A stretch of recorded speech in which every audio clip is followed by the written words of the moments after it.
Hey watch friends, today we're going to be checking out a couple prototypes from a newer Microbrand. This is the second offering from Namica watches, and this is their Okami.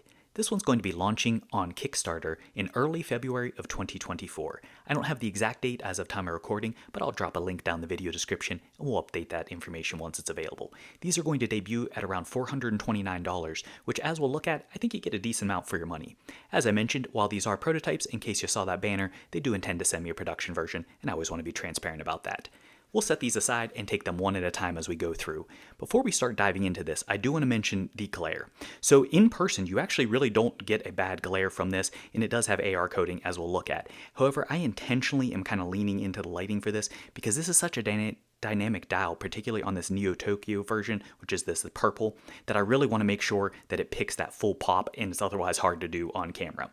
For the basic specs, this comes standard with a 1-year warranty. Not the longest in the world, but it has reliable components, so I think you'll be just fine. As far as the case size, this is a little bit deceiving, and it always is the case when you're looking at square watches, in this case, a TV kind of construction here. So I'm going to go through a full rundown of specs, but we will look at this on wrist as well as comparison shots so you can get a better sense of what this actually wears like. From roughly the 2 o'clock to 8 o'clock position, so just outside the crown guards, this is going to be coming in at 42.1 millimeters. Going to the bezel, which does step down pretty significantly, you're looking at 37.9 millimeters. Then in between the lugs, so those flat surfaces, from the roughly 12 to 6, you're looking at 39.9 millimeters. So you can see, is it a 38? Is it a 40? Is it a 42? It's kind of really all in between there. I settle it somewhere in the neighborhood of like a 40, but we'll look at some comparisons.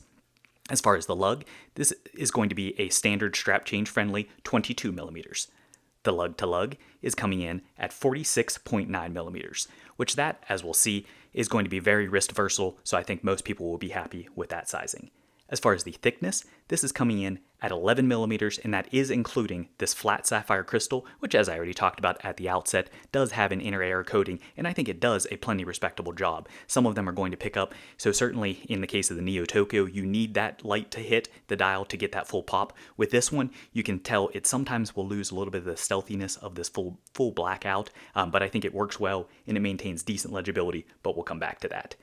As far as the movement, this features a Miyota 9039. For those not familiar with the Miyota 9 series movements, excellent workhorse movements. They're a higher beat, 28,800 beats per hour, 42-hour power reserve, hacking, hand winding, all that kind of good stuff. They're great movements overall. Really happy with them.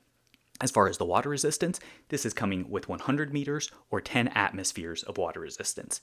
For the weight, on this included factory strap, this is coming in at 87.5 grams, so really quite a featherweight. However, if you want to lighten it up further, as we'll see, I actually threw this particular one on a light canvas strap, and that brought it down to, in this example, 59.3 grams. So as we see that one, that's how light you can take this one. Very light overall. So now that we have the basic specs, let's go ahead and dive deeper into this specific model. First, for the colors. This is available in 3 different color dials. You have the Neo Tokyo, which is that purple version that we're looking at today. There's additionally that stealth out black version, and then there's also a very vibrant light blue version. Each of these are going to have some similarities and some differences. In the case of the Neo Tokyo, so that purple, as well as this black, we actually have a brushed finish. So it is vertical brushing. However, in the case of the black, it's very subtle. It's very prominent on the Neo Tokyo, just depending on the way the light's hitting them there. As far as the light blue, though, that one's going to have a matte dial for it. So it's nice to see them making texture changes. Additionally, you're going to see with the Neo Tokyo, that purple, that has a nice gradient or a fume that's applied. On the production version, that'll actually be enhanced, so it'll have even more of a transition. On an already dynamic dial, you're going to have even more light play and even more contrast that goes through there. As far as the basic dial layout, each of these is going to feature the same overall layout. So specifically, you're going to have printing at the 12 o'clock as well as the 6 o'clock position with their logo as well as just automatic. So nice and clean overall dial, and that's great to see. It doesn't take away from the aesthetic. Additionally, as you move out towards the perimeter, you can see it does have a printed chapter ring, and that has nice, easy to read hashes, at least in the case of the Neo Tokyo, as well as that light blue version. That's going to be great legibility there too. In the case of the stealthier version, it's a little harder to see and even to pick up on camera that it has those hashes, but I assure you they are there, and we'll look at those in different angles. Once you go further out, you can see this has a nice bold matte rehot. It's a very matte look to that, and I think it actually complements each of these colorways nicely. In the stealth version, it gives you a more stealthy feel, but then additionally, I think it kind of really gives that gradient effect on the Neo Tokyo, where that blends out, especially once they darken that up. So that's, I think, nicely done also. At the 12 o'clock position on the rehot, you can see it does have like a pip style upside down triangle. That is actually just going to be an outline of a triangle. And on the production version, they're going to not only make the color a little more vibrant, but they're actually going to thin out that line, so you'll be able to tell a little more that that is kind of like a skeletonized look there. As far as the hardware on this is, as best I can best describe, a modified Dauphine style. So you're going to see it has blended off tips on both ends, so it doesn't have the signature point of a Dauphine, but it does have kind of that shape to it overall, where you have kind of like the crease line. But in this case, it has a flat surface that does have brushing, as well as facets with polish on the exterior. Additionally, this is going to be gunmetal in finish, though you'll see, as is always the case when you have some polish accents, it can play with the light nicely to lighten that up in overall appearance, but good contrast, good legibility. Additionally though, as you go out towards the tip, you can see this does step down, which I think is a cool and interesting touch. They really went with a custom look for this handset, and I think it's well incorporated and fits the overall design. As far as the markers, these are applied indexes all the way around, and one of the things that's really neat here is you can see with that bold rehot, they actually cut in the baton indexes all the way around. So it has that nice framing, and it really just gives a cohesive feel to the overall dial, and I think that's well done. As far as the Lume, on the left-hand side here, you can see the black version, and on the right, you can see the Neo Tokyo or purple version. The Lume application is going to vary by model. As you can see here, on the purple version, it's going to be significantly more bold, and I can tell you that's always been the case in my experience with black Lume. It's generally going to be underwhelming. On the production versions, they are actually increasing the surface area on the hands as well as markers, so you will have more Lume that is applied, and it should in turn perform even better. But I find it's already plenty adequate on the purple, and I suspect the blue is going to be as well. In the case of the black version, expect to be let down. If you're looking for a Lume monster, you're almost never going to have that from a black Lume in my experience, but I think it's okay for what it is. It's an accent touch. As far as the bezel on this is octagonal in shape, and it is a fixed construction. As we already looked at, it is stepped, and it does set back pretty significantly for that. As far as the actual radius, you can see it has nice flowing lines all the way around, and these do have a nice radius to them, so there's no sharp edges, but they maintain very crisp, very clean milling, and we'll see the same thing on the case. The finish is going to be a blasting on the exterior, and then a brushing on the face of it. And in the case of this lighter version, you can see it a little better, but you can really see it on both variants as you look through there. Shifting over to the actual case itself, the case on this is made of titanium, so both of these are grade 2 titanium, and both of them are actually scratch-resistant coated. In the case of the black variants, this is going to be a DLC coating. In the case of the light variants, that's a kind of clear or hardened coating. I forget offhand the name that they're using for theirs. It's something shield, but that being said, I think AT shield, but it's going to be similar to other coatings that we've seen in the past, where it is a scratch-resistant clear coating for that. As far as the finishing, on these versions here, you can see both of these are going to be a brushed finish for that. It's a little harder, like I said, to see on the black version, just because the black does tend to obscure that as opposed to the clear. However, on the production version, they are actually going to offer on the Neo Tokyo, you'll have your choice of this brushed, or you actually have a blasted version. Additionally, as a stretch goal, they will extend that out to other options, or to the other options with both of them if they hit that stretch goal. So it's going to be standard on the Neo Tokyo, but a possibility on the other one. So if that's something you're into, go check them out, give them a back, and help them to get there. As far as the case construction, you can see it is a very angular design. So just like I talked about with the bezel, all of this very clean milling all the way around. You know, really nice, tight, crisp lines across the board. However, none of these are sharp. So it's perfectly walking that line where you get the visual of the nice, sharp, tight crispness without having anything that's going to cuss you up or be uncomfortable on the wrist. And I found these to be exceptionally comfortable. So that's great. As far as the lugs, you can see that these do downturn, and they stay pretty well dead center with the case back, or in alignment with the case back, so that's great there. In between the lugs, you can see that this does have a flat cut there, so that makes it very strap change friendly as well. So beyond the 22mm size, you can just go with straight straps and still have a nice tight fit without needing a custom curve strap. Shifting over to the crown side, you can see that this does have an integrated crown guard, which stays symmetrical with the overall case shape that's on the 9 o'clock side as well. So I think that's nicely done also. As far as the crown itself, this is coming in at 6.8mm. Very easy to grip a hold of, has a nice gear cut to that, no issues there. As you can see on this version, it does turn freely because this is a push-pull. However, on the production version, they're actually changing that over to a screw-down crown, which I think was a good call. They've really addressed most of the things that I had as feedback pieces out of the gate, so that's great to see there. They're really trying to give these a lot of thought. Shifting over to the case back. The case back on these is going to vary between the two versions as far as the overall finish, but the basic construction is going to be the same.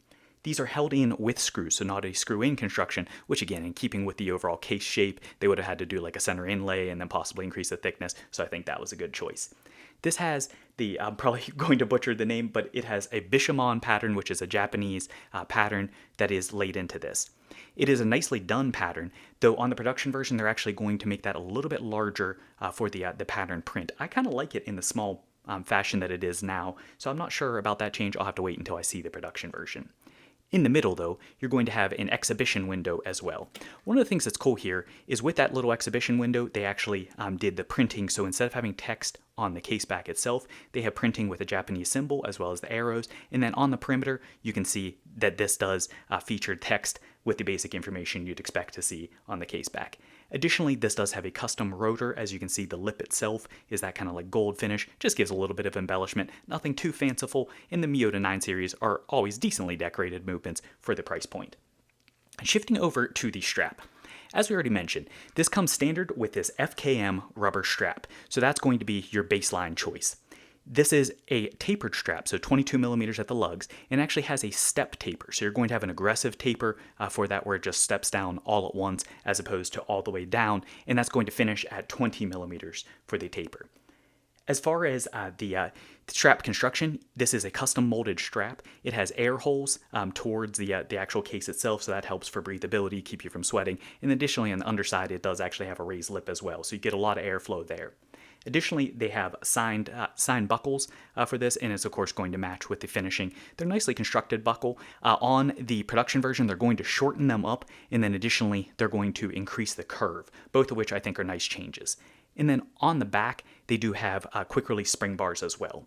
A couple items to be aware of. So first, I'm going to pop up the visual of this black version on a just thin gray canvas strap that I wore this on. I really like that style. I think it pairs nicely, especially with this black version, and that's actually my preferred way to wear this. But then additionally, they are going to have a Kickstarter stretch goal where you can add a bracelet. So I know many people are going to be excited about that. That's going to be, if they're able to hit it, that's going to be an additional cost.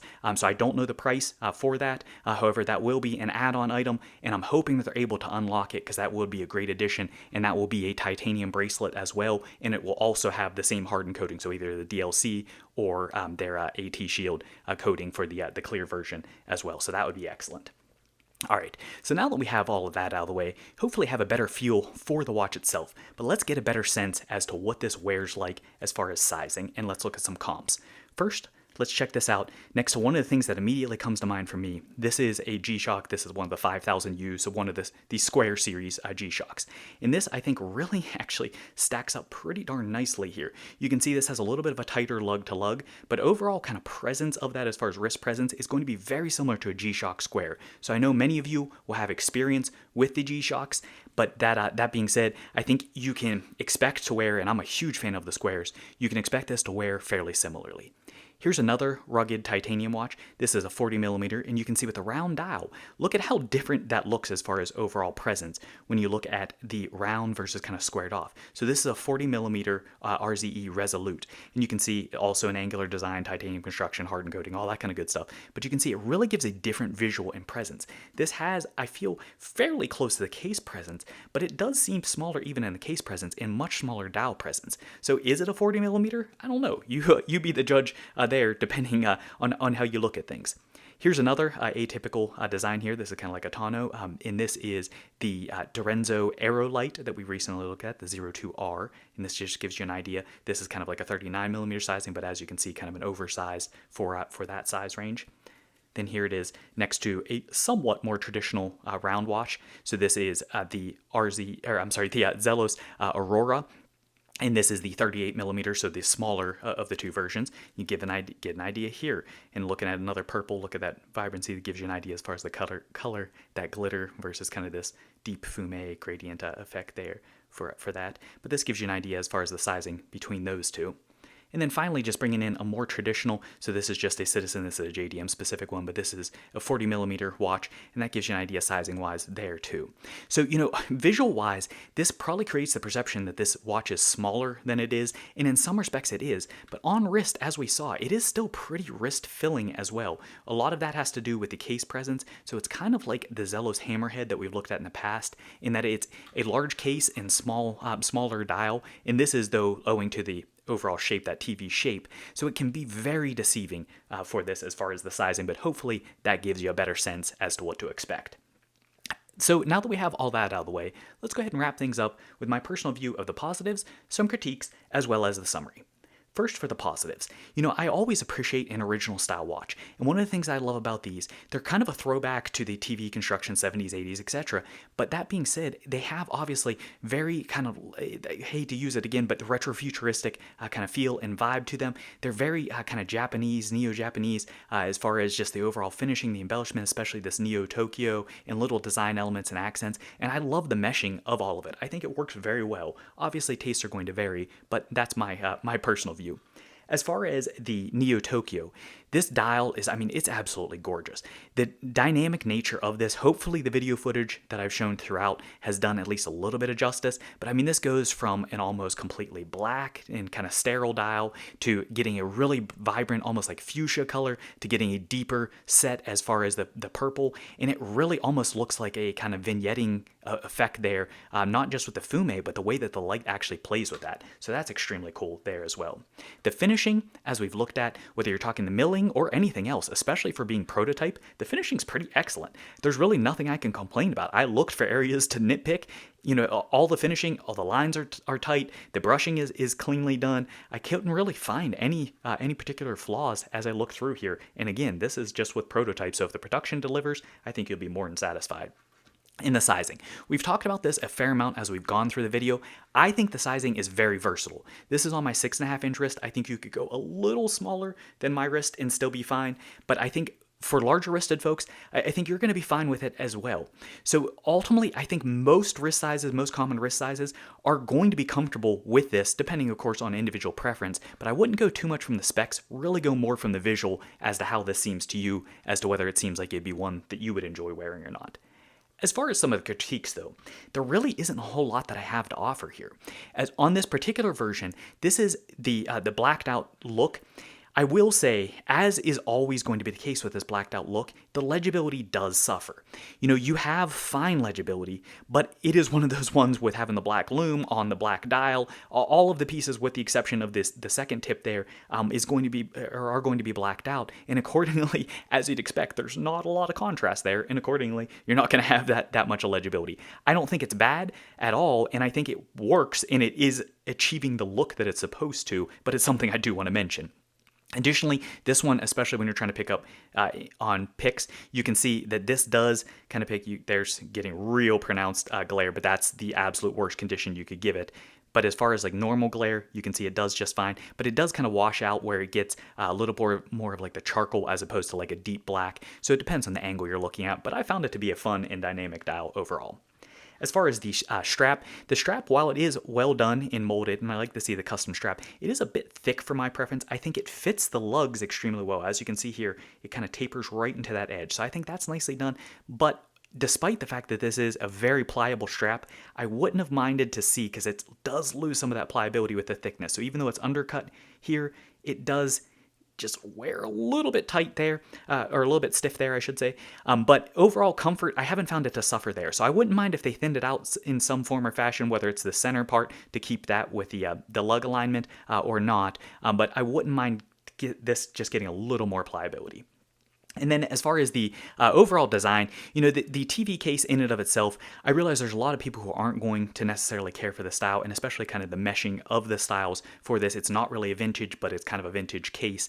So this, I expect, will be somewhat polarizing as far as whether you like it or not, but that's really always going to be the case. So that's not even really a fair critique for it, but it's something I do want to mention up front, is, this isn't going to be for everyone.